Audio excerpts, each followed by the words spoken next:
അപ്പോൾ ഇനി നമുക്കൊന്ന് പട്ടാഴിയിലേക്കൊന്ന് പോകണം. പട്ടാഴിയിൽ ഇന്നലെ അനൂജയുടെയും ഹാഷിമിൻ്റെയും മരണം നമ്മളെ വല്ലാതെ ഞെട്ടിച്ചൊരു മരണമാണ്. എന്താണ് സംഭവത്തിൽ നടന്നത് എന്നുള്ളതിൻ്റെ കൂടുതൽ വിശദാംശങ്ങൾ ഇപ്പോൾ പുറത്തു വരുന്നുണ്ട്.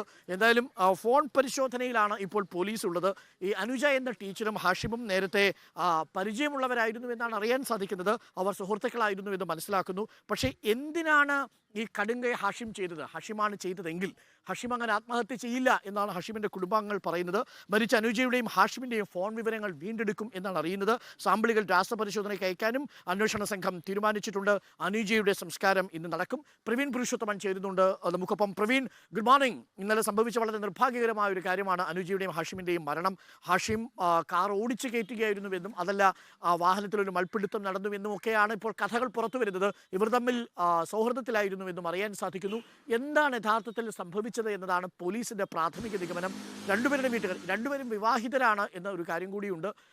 അപ്പോൾ വീട്ടുകാരുടെ അഭിപ്രായത്തിൽ നിന്ന് നമ്മൾ മനസ്സിലാക്കുന്നത് എന്താണ്? പോലീസ് ഇനി ഫോൺ പരിശോധനയിലൂടെ എന്താണ് വെളിപ്പെടുത്താൻ ആഗ്രഹിക്കുന്നത്? പ്രവീൺ. അരുൺ, ഇന്നലെ പത്തനംതിട്ട അടൂർ പട്ടാഴി മുക്കിൽ നടന്ന ഈ ഒരു അപകടം സംബന്ധിച്ച് പോലീസ് വിശദമായിട്ടുള്ള അന്വേഷണം തുടരുകയാണ്.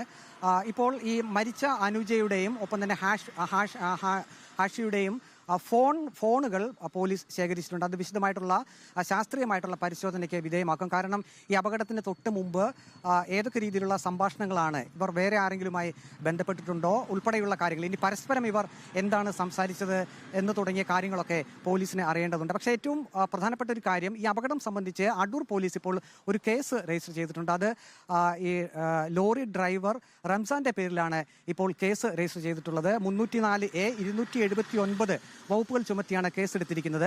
ഇത് FIR പ്രകാരമുള്ള കാര്യങ്ങളാണ്. പക്ഷേ ഇനി കോടതിയിൽ ഒരുപക്ഷെ അതിൻ്റെ വിശദമായിട്ടുള്ള റിപ്പോർട്ട് നൽകുമ്പോൾ ഈ ലോറി ഡ്രൈവറെ ഒഴിവാക്കാനുള്ളൊരു സാധ്യതയാണുള്ളത്. കാരണം പ്രാഥമികമായുള്ള വിവരങ്ങൾ വെച്ചുകൊണ്ടാണ് ഇപ്പോൾ ലോറി ഡ്രൈവർ റംസാനെതിരെ ഇപ്പോൾ കേസെടുത്തിരിക്കുന്നത്. പക്ഷേ ലോറി ഡ്രൈവറുടെ മൊഴി, കാർ അമിത വേഗതയിൽ വന്ന് ദിശ തെറ്റി തൻ്റെ ലോറിയിലേക്ക് ഇടിച്ചു കയറുകയായിരുന്നു എന്നുള്ളതാണ്. അപ്പോൾ ലോറി ഡ്രൈവർക്കെതിരെ പ്രഥമ വിവരപ്രകാരം കേസെടുത്തു എന്നതേ ഉള്ളൂ. അതിന് കോടതിയിലേക്ക് പോകുമ്പോൾ ഒരു പക്ഷേ ഇയാളുടെ പേര് ഒഴിവാക്കിയായിരിക്കും റിപ്പോർട്ട് സമർപ്പിക്കുക. ഏതായാലും ഈയൊരു അപകടം സംബന്ധിച്ച് ഇന്നലെ തന്നെ ദുരൂഹത പോലീസ് സംശയിച്ചിരുന്നു. അതിന്റെ ഓരോ ചുരുളുകൾ അഴിക്കാനുള്ള ഒരു ശ്രമത്തിൽ കൂടിയാണ്.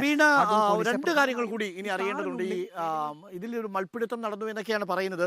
ഹാഷിം പരിചയപ്പെടുത്തിയത് അനുജയുടെ ബന്ധുവാണ് എന്നാണ് ഈ അധ്യാപകരെ. അവർ ടൂർ കഴിഞ്ഞ് വരുന്ന വഴിയിലാണ് ഈ അപകടം സംഭവിച്ചത് എന്ന് നമ്മൾ അറിയുന്നു. ഈ അനുജയുടെ വീട്ടുകാരുടെ പ്രതികരണം നമുക്ക് തേടാൻ സാധിച്ചിട്ടുണ്ടോ?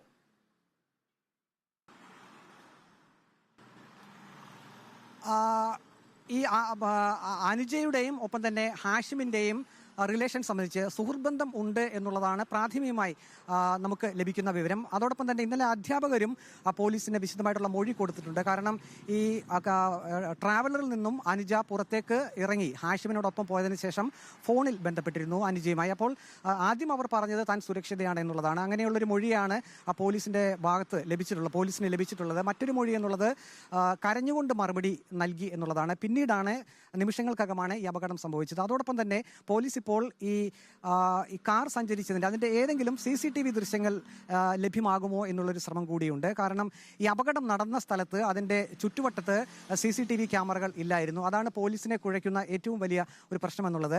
അതിന് മുമ്പ് ഈ കാർ സഞ്ചരിച്ച ദൃശ്യങ്ങൾ കിട്ടുമോ എന്നാണ് പോലീസ് നോക്കുന്നത്. പ്രധാനമായും കാർ എത്ര വേഗതയിലായിരുന്നു, നിയന്ത്രണം തെറ്റിയാണോ പോയിരുന്നത് തുടങ്ങിയ കാര്യങ്ങളൊക്കെ ഇനി കണ്ടെത്തേണ്ടതുണ്ട്. അതേസമയം തന്നെ ഇന്നലെ ശങ്കർ എന്ന് പറയുന്ന ഒരാൾ ഒരു നിർണായകമായിട്ടുള്ള മൊഴി കൊടുത്തിരുന്നു. ഈ കാറിന് പുറകിൽ സഞ്ചരിച്ച ആളായിരുന്നു. മുന്നിൽ പോകുന്ന കാർ നിയന്ത്രണം വിട്ട് 3-ലധികം തവണ അത് നിയന്ത്രണം വിട്ടു പോകുന്നത് കണ്ടു. ഡോറിന് പുറത്തേക്ക് 2 കാലുകൾ കിടക്കുന്നത് കണ്ടു. അതിനകത്ത് ഒരു മൽപ്പിടുത്തമോ അല്ലെങ്കിൽ മർദ്ദനമോ നടന്നതായി ഒരു സംശയം കൂടി ശങ്കർ പ്രകടിപ്പിച്ചിട്ടുണ്ട്. അപ്പോൾ ഇത്തരം കാര്യങ്ങളിലെല്ലാം ഒരു വ്യക്തത വരേണ്ടതുണ്ട്. അതിനുള്ള ഒരു ഊർജിതമായിട്ടുള്ള ശ്രമത്തിൽ തന്നെയാണ് പോലീസ് ഇപ്പോൾ. ഏതായാലും അടൂർ പോലീസ് ഇക്കാര്യത്തിൽ വളരെ വിശദമായിട്ടുള്ള ഒരു അന്വേഷണത്തിലാണ് പോകുന്നത്. ഈ ഫോൺ വിശദമായിട്ടുള്ള ശാസ്ത്രീയ പരിശോധന, അതിൽ നിന്നും നിർണായക വിവരങ്ങൾ കിട്ടുമെന്നാണ് പോലീസിൻ്റെ ഒരു പ്രതീക്ഷ. കാരണം ഈ ഹാഷിം എപ്പോഴാണ് അനുജയെ ഫോണിൽ വിളിച്ചത്, അവർ തമ്മിലുള്ള സംഭാഷണങ്ങൾ എന്തെല്ലാമായിരുന്നു, മറ്റ് സന്ദേശങ്ങൾ എന്തെങ്കിലും കൈമാറിയിരുന്നോ തുടങ്ങിയ കാര്യങ്ങൾ. പ്രധാനമായും ഈ വാഹനം ട്രാവലർ തടഞ്ഞു നിർത്തി ഹാഷിം കൂടെയുണ്ടായിരുന്ന അധ്യാപകരോട് പറഞ്ഞത് ഒരു ബന്ധുവാണ് എന്നുള്ളതാണ്. സ്വാഭാവികമായും ഒരു വിനോദയാത്ര കഴിഞ്ഞ് വരുമ്പോൾ വീട്ടിലേക്ക് എത്തുന്നതിന് മുമ്പ് ഇവർ ഒരുമിച്ച്